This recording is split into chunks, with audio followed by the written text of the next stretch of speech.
nom est Magda Fusaro et je suis rectrice de l'Université du Québec à Montréal.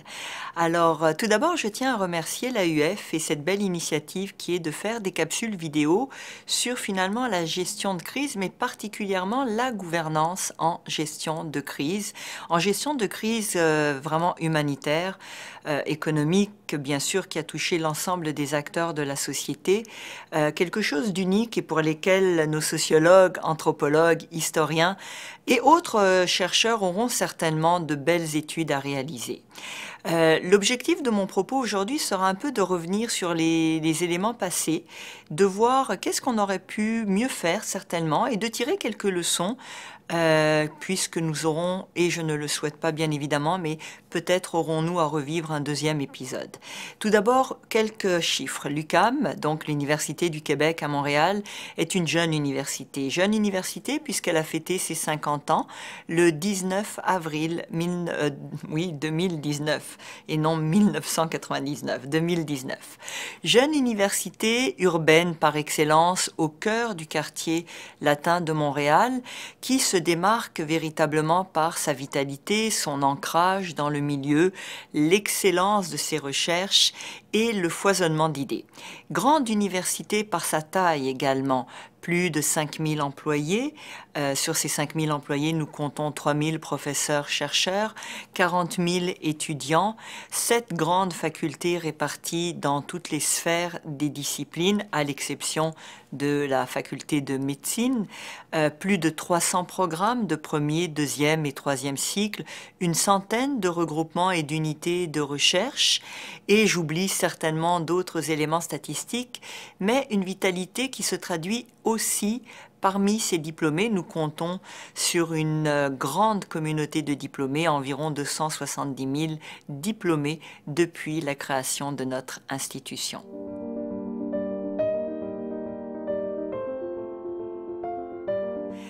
Cette présentation étant effectuée, revenons un petit peu sur la séquence des événements qui a mobilisé véritablement l'ensemble des employés et des étudiants, donc vraiment toutes les personnes qui œuvrent à l'UQAM. Dès le mois de janvier, nous sommes alertés en fait par plusieurs missives concernant ce que nous appelons la COVID, qui ne s'appelle pas à toute fin pratique au début la COVID, mais le coronavirus. Et nous sommes alertés et nous suspendons déjà plusieurs échanges pour nos étudiants avec la Chine.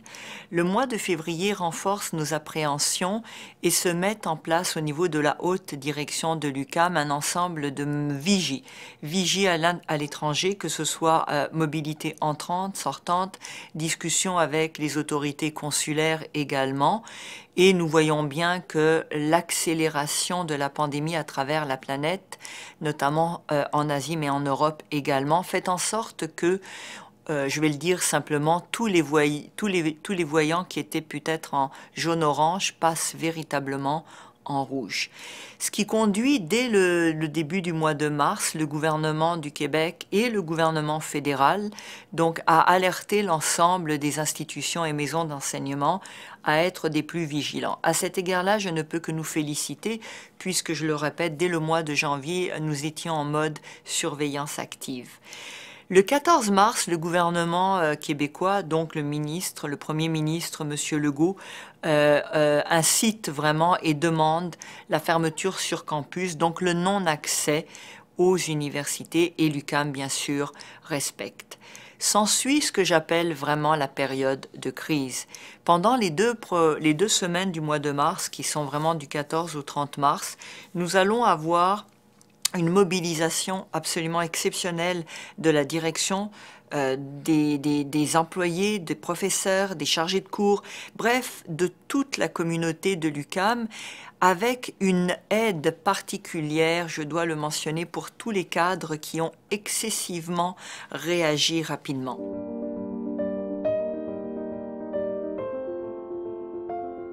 Donc, ce que l'on appelle la gouvernance en gestion de crise, je crois qu'un des premiers éléments qu'on doit mentionner, c'est comment on mobilise finalement l'ensemble de la communauté.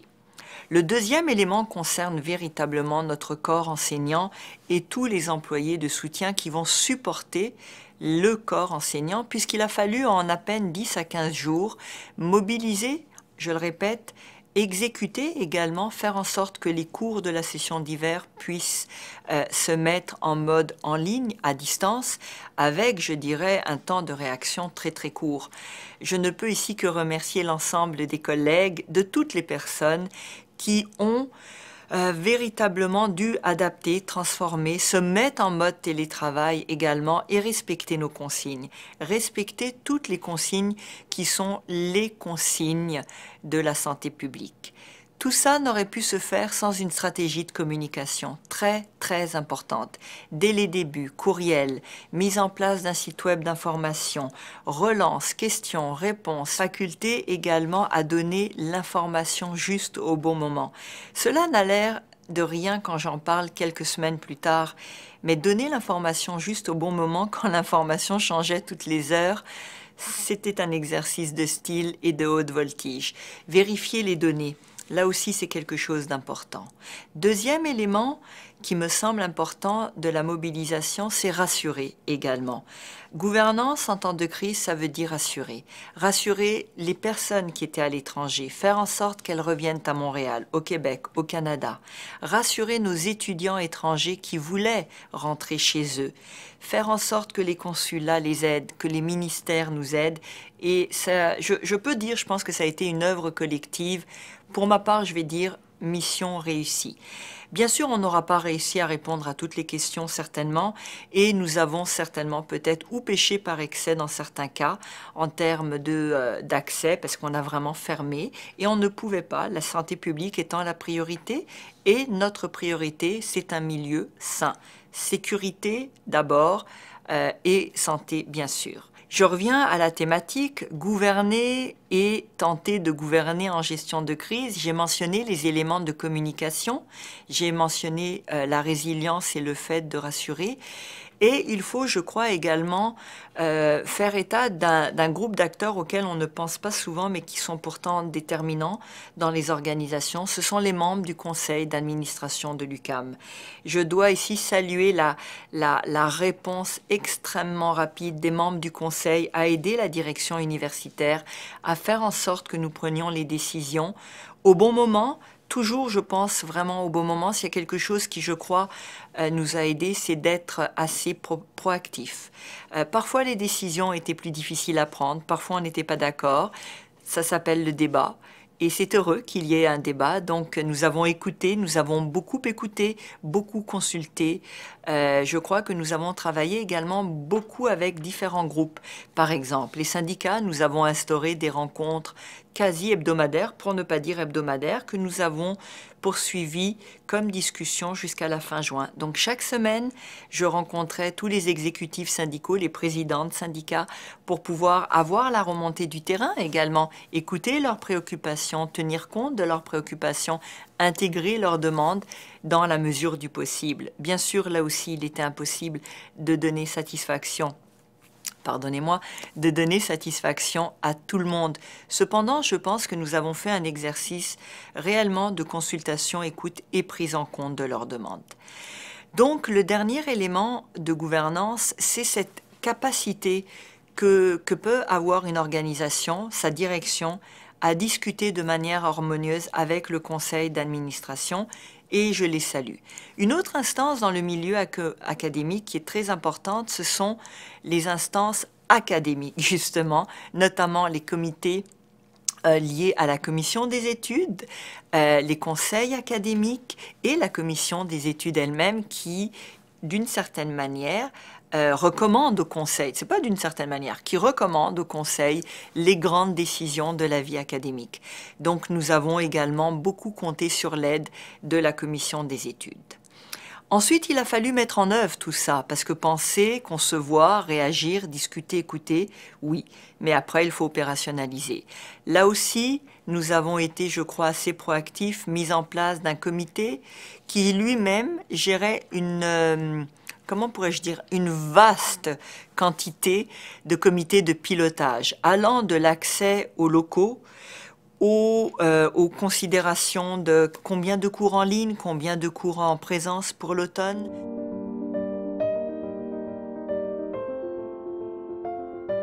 Après avoir rassuré, il a fallu convaincre que ce virage numérique des cours en ligne était somme toute important, pour ne pas dire crucial, pour ne pas dire névralgique. Il fallait finir la session de l'hiver, permettre aux étudiants de diplômer.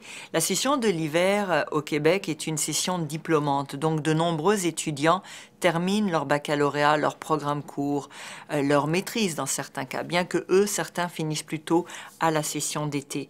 Donc, convaincre qu'il fallait y aller tout simplement, même si on n'était pas d'accord, même si on n'aimait pas ça, parce qu'on peut avoir des pédagogies d'enseignement diverses, bien sûr, on les respecte bien sûr également. Cependant, ici, nous n'avions pas le loisir de nous questionner, puisque le gouvernement également demandait ce virage numérique et nous avons tenté au meilleur d'accompagner. Parfois, effectivement, ça a été compliqué. Là aussi, la résilience de notre communauté, je pense qu'il faut le souligner. Un élément qui a aussi aidé, c'est les bibliothèques. Nous avons très vite réouvert les bibliothèques, donnant accès avec vraiment des mesures d'authentification, si je peux dire, à l'entrée pour être certain que les personnes pouvaient consulter sur rendez-vous également la bibliothèque pour finir des travaux, pour finir des mémoires ou des thèses de doctorat.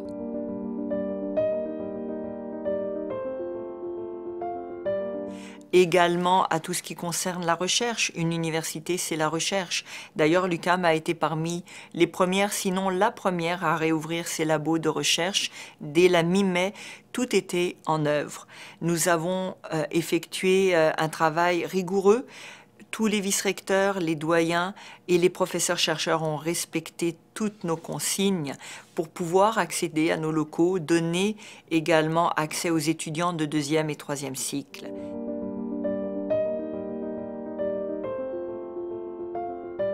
D'ailleurs, pour nos étudiants, je dois vous dire qu'un des éléments qu'on a mis tout de suite en œuvre, ça a pris quelques semaines, mais néanmoins ça a été très très rapide, ça a été la mise en place d'un fonds d'urgence doté quand même de l'équivalent de pratiquement 1,5 million, donc c'est une somme considérable. La générosité de la communauté ucamienne, de nos partenaires externes, de la fondation, de toutes les personnes qui ont voulu aider les étudiantes et les étudiants de l'UQAM, et je les en remercie sincèrement. Ce fonds d'urgence a vraiment permis à nos étudiants de pouvoir s'accommoder de sommes pour finir la session d'hiver, pour amorcer la session d'été avec un stress un peu moins important, un stress financier, puisqu'il y a eu perte d'emploi étudiant sur le campus ou perte d'emploi tout court. Une autre mesure qui a été, je crois, bien accueillie, c'est l'ouverture. En fait, je le dirais différemment, la non-fermeture des résidences étudiantes. Nous avons décidé effectivement, parce que la configuration des lieux le permettait cependant, c'est une nuance vraiment importante, nous avons pu conserver l'ouverture tout en respectant toutes les mesures nécessaires, c'est-à-dire qu'il ne pouvait y avoir qu'une personne par lieu en distanciation physique. Donc cette mesure-là a aidé énormément les étudiants, surtout bien sûr nos étudiants étrangers. À cet égard-là, je pense que ce sont des mesures, et j'en oublie une qui est très importante, c'est le soutien psychologique, enfin, qui a permis à nos étudiantes et nos étudiants d'avoir des services d'aide, de consultation psychologique en ligne pour faire baisser certainement leur niveau d'inquiétude par rapport à la session.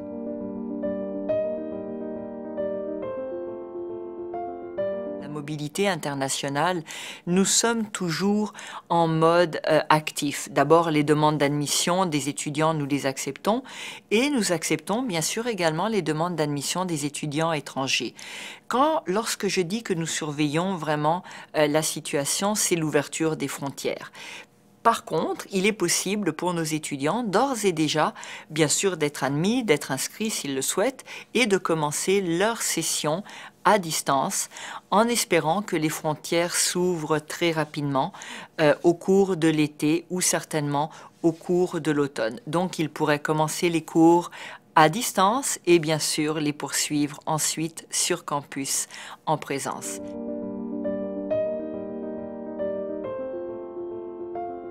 Donc l'ensemble des éléments que je mentionne ont fait en sorte, je crois, que nous avons, en tout état de cause, nous avons réussi à faire une session d'hiver qui s'est terminée à livrer également, pardonnez-moi l'anglicisme, ce qui était attendu pour la session d'été et à planifier la session d'automne de manière, je crois, assez harmonieuse.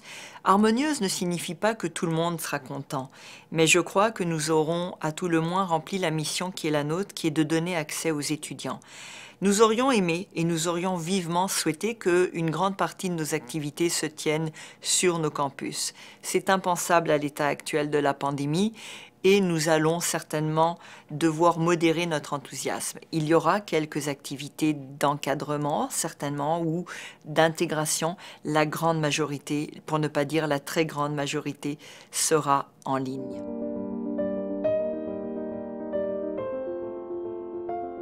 Pour conclure sur finalement gouverner en temps de crise, que retenir? Quelles sont les meilleures leçons? Quels seraient peut-être les éléments à ne pas répéter? D'abord, les meilleures leçons, pour ma part, j'en retiens une, c'est l'équipe de direction. Une équipe soudée qui a fait en sorte que malgré nos dissensions, malgré les 1001 questions, et lorsque je dis 1001 questions, réellement, elles sont au nombre de 1001, il a fallu répondre. Je ne donnerai pas ici le nombre d'heures travaillées par semaine, ce serait inadéquat, mais c'est réellement très important. Mais cette équipe de direction soudée a fait en sorte que nous avons répondu, je crois, aux grandes préoccupations. C'est un élément banal à répéter, mais il est fondamental en temps de crise. Avoir une équipe de direction soudée est déjà quelque chose d'important en temps normal. En temps de crise, quand toutes les questions fusent et que les urgences s'accumulent les unes après les autres, il faut pouvoir se dire « mes vice-recteurs, mes vice-rectrices sont avec moi » et c'est vraiment très, très, très important. Communiquer et rassurer, je crois qu'on l'a fait. Je retiens certainement qu'on aurait pu le faire davantage de manière encore plus précise. C'est quelque chose sur lequel, s'il y avait des éléments à rectifier, que j'aurais aimé rectifier, mais le temps manquait parfois et surtout les directives manquaient dans le sens où nous étions à la remorque de l'actualité, actualité internationale, nationale, bien sûr provinciale également. Nous n'évoluons pas dans un univers en vase clos. L'UQAM est au centre-ville, elle est vraiment en lien avec sa municipalité, la mairesse, les consignes, la santé publique. Donc il a fallu réagir aux demandes de tous les acteurs. Je retiens également un élément qui me semble très important. L'UQAM a beaucoup aidé. Nous avons aidé les cliniques de dépistage du Covid, nous avons aidé par la fabrication de masques en 3D, nous avons aidé le personnel qui en avait besoin. Nous avons, par l'ensemble de nos installations, lorsqu'elles étaient disponibles, pu donner un coup de main. Et je crois que c'est quelque chose qui devrait être à revoir si on avait à le refaire dans le plan de contingence prise 2, c'est-à-dire donner certainement peut-être plus d'aide. Comment, c'est compliqué, mais donner plus d'aide, car je crois que ça fait partie de la mission de l'université. Enfin, le troisième élément, c'est nos étudiantes et nos étudiants. Il y a eu beaucoup d'inquiétudes, beaucoup également de difficultés d'apprentissage, difficultés de mise en œuvre de ces apprentissages en ligne. Et je crois que ça nous donne dans ce qu'on appelle ce virage numérique, puisqu'on l'avait déjà commencé avant la crise, mais là, je crois qu'il s'est vraiment, on peut le dire, accéléré et généralisé. Ça nous donne une bonne indication de comment maintenir ce que j'appelle la motivation et ce que les étudiants eux-mêmes appellent la motivation. Maintenir un lien social et ne pas les laisser dans la solitude, c'est d'autant plus important pour ceux et celles qui, étudiants, ne sont pas avec leur famille ou leurs proches. Donc je pense bien sûr aux étudiants étrangers, mais pas seulement. Nous avons des étudiants également du Québec dont les familles sont plus loin que Montréal. Enfin, compter sur l'aide des membres du conseil d'administration, je le répète, c'est quelque chose qui est névralgique, puisque chacune de nos décisions porte action sur non seulement du court terme, mais également du moyen terme. J'espère avoir réussi à vous convaincre de venir étudier quand même à Montréal, cette université jeune, dynamique, qui je crois a su prendre les bonnes décisions par l'adhésion d'une grande majorité des membres de notre communauté. Au plaisir de vous retrouver peut-être un jour sur nos campus. Au revoir.